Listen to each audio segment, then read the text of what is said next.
So I think it's about time to have another one of these little spiritual monologues that I do enjoy because they help me sort out my life. And I realize it's been a minute since I actually did one. Um, and I want to give back, and do a little bit more. Topic. So what have I been dealing with as of late? I've been dealing with some friends who, well, let's see. As far as my personal life, everything's pretty good. I've been, on top of my game financially. I've been on top of my emotions and my neurosis, and that's always good. And I've been sort of managing thoughts, focus on resting, but also studying, learning a lot about psychology, different types of people. I've been contrasting Carl Jung and Hermetic tradition and the works of Isaac Newton in optics, and comparing and contrasting that with vortex-based mathematics as applied to a circle done by Nikola Tesla. And I've been using that to manifest different desires with reasonable success under the framework of the Dr. Jordan B. Peterson's dominance hierarchies, and his work on the social dominance hierarchy of men in society, and using the framework of manifestation of the seven Hermetic principles, and just factoring in a little bit of quantum physics, just basic stuff like superposition and uncertainty. And yeah, I've been working on that, and the only issue currently is that I've been thinking that I don't exactly have a clear target, and I don't think that's a bad thing. I think that's actually a good thing, because if you don't have a clear target, then you're constantly seeking a target. I think, like as G.I. Joe said, knowing is half the battle, and I think a large part of like understanding the manifestation process comes from understanding the fact that you can never actually know your target, right? Like think of the pyramid, right? The social dominance pyramid. Dominance hierarchies form a tetrahedronal structure, so that's like a pyramid structure, and everybody wants to be at the top of the pyramid, right? That's Maslow's hierarchy of needs. That's the caste system, and not just for mate selection or whatever, but also for stuff like just you can generate creativity. You can do things that are fun. You can have more choice if you're on top of the pyramid, because what's at the bottom of the pyramid, right? It's the root chakra. It's you don't have food, you don't have water, you don't have shelter, you don't have warmth, right? So you're clinging. Then you have the next level, which would be like security. Then you have the next level, which would be like self-esteem, social interactions and friends and relationships. And then you have the self-esteem level where you can speak your actual truth. And then you have the transcendent level, which is the creative energy that manifests in life when all your stuff's taken care of, where you can go and create art and learn new things, and you're not feeling like you're struggling. So I always try to stay in the purple zone, in the transcendent zone, in the crown chakra, and focus on the energies of nature, on mapping out the cosmos, on mapping out different patterns, like the patterns of wind, and noticing how I can feed back and forth with them, and lend my energy to the energy of the universe in rhythmic patterns, and therefore evoke my will.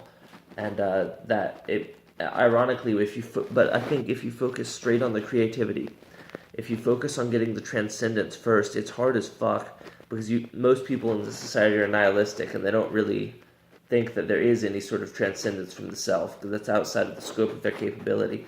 But I don't think it is, and I think that this be a wake-up call. There is a transcendent quality to the universe, and it's hard to see when you look outside, but you saw it as a kid, and it's there. And I think one of the best ways to get it is look at people honestly. Honestly look at people that you would want to be like.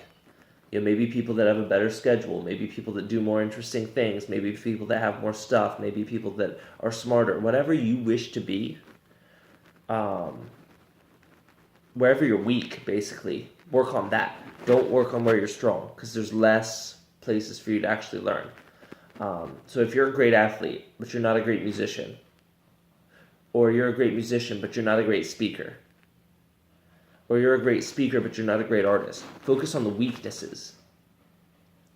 And if you're looking for categories of these archetypes of human society, look no further than astrology. Like, I'm serious. If you look at just the basic signs of the zodiac wheel and the planets, you will see the archetypal representations of these entities. They manifest in you all the time. And not the rocks out in space or whatever you believe they are. If you're a flat earther, you might think they're lights in the sky or sonoluminescence or whatever. But regardless, these resonances, these planets, they do give off changes. They do give off frequencies. And if you're sensitive enough, you can feel them when they shift. And you can study their movements and understand them as you are. And all it takes is hard work and effort. And so that's where, if you feel like you are lacking in some area of life, I'm here to be a wake-up call that every single thing in this universe is mutable. You can change everything about yourself. So if you are smart and you don't think you're strong, don't focus on getting smarter. Focus on getting stronger. I had this guy come to me over Facebook, and he said, what did he say? He posted a status that said something like, why is life so hard? Why do I feel like a burden? Why do I feel like I'm, too corrective of other people? Why can't I just be normal? As in, why can't I just be...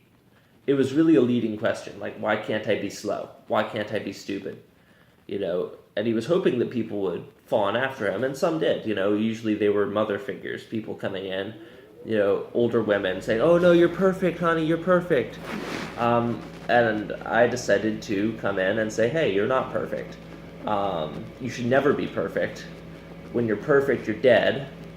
And you don't exist anymore. So what's better than perfect is humility. And the fact that you can always climb higher on the mountain, climb higher on the ladder. There is a mountain of power. It's an ideological structure that's inherent to social systems, where if you're climbing it, you never reach the top. It's like Sisyphus. Like, you're rolling the boulder up the mountain, and then when you get to the top, it falls back down, and you start again. And what's the point in doing that, nihilists might say? The point is the game of life. You live, you die, and in between you grow in complexity. That's the game. And you may say, oh, that's a shitty game, it takes hard work and effort. I'm like, all right, well, hard work and effort is how you get your rewards. So you either have ups and downs, right, over time, or you have nothing, zero.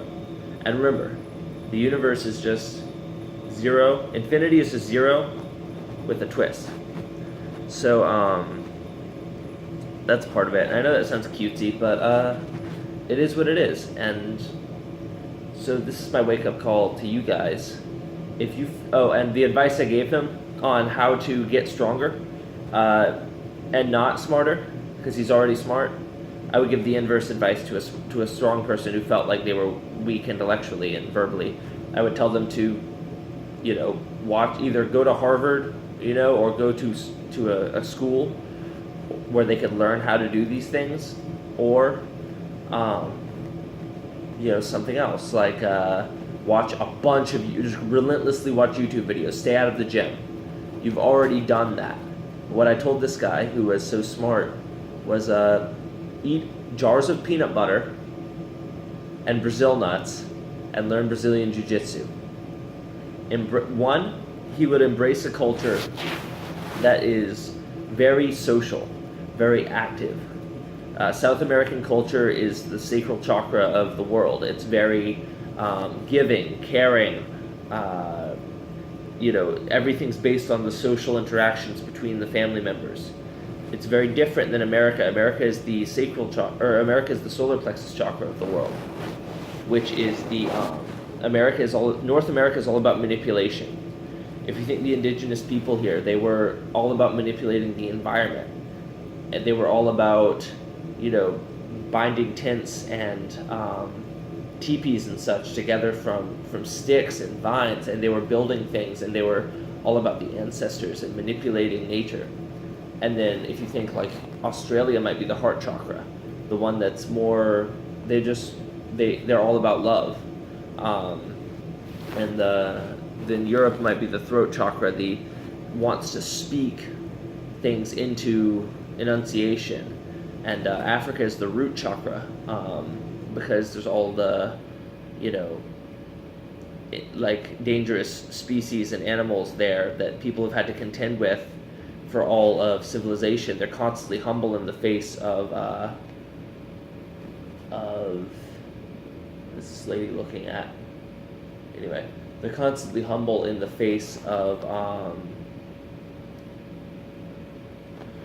their environment. So there's the root, and that's this is neither good nor bad. It's inherent. And then Asia would be the third eye chakra, the spiritual centers into Tai Chi, energy healing, Reiki, Zen, Confucianism, these kinds of things. Lao Tzu, Tao Te Ching, mysticism, Kung Fu, all these occult secrets. So yeah, that's part of it too. And I think that there are other chakras as well. I think there are other centers of archetypal light that we can focus our awarenesses on. And some of these may be, manifest through the wind and the environment and the plants that we see. And I don't think the patterns of the plants are random. I think that they are structured and organized as according to fourth dimensional geometry over the course of a flat circle. And I think the winds are cyclical and they come from the edges.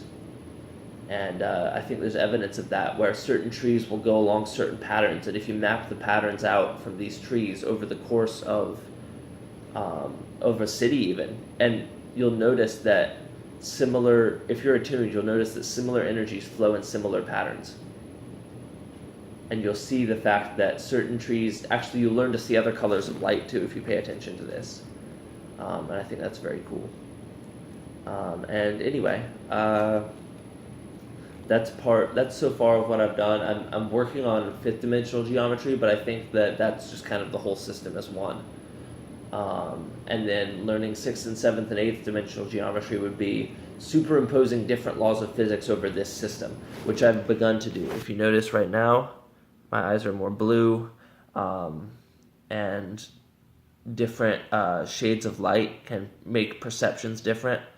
If you see here, eyes are getting darker, there's less light on them. I've been focusing on changing eye color, changing body structure by stretching differently, doing things like dislocating my shoulders at will and then popping them back into place. I've been working on gymnastics, doing things like back bends and bridges, working on just mastering my physical frame in this lifetime. And yeah, that's pretty much what I've been working on. Anyway, thanks. Bye.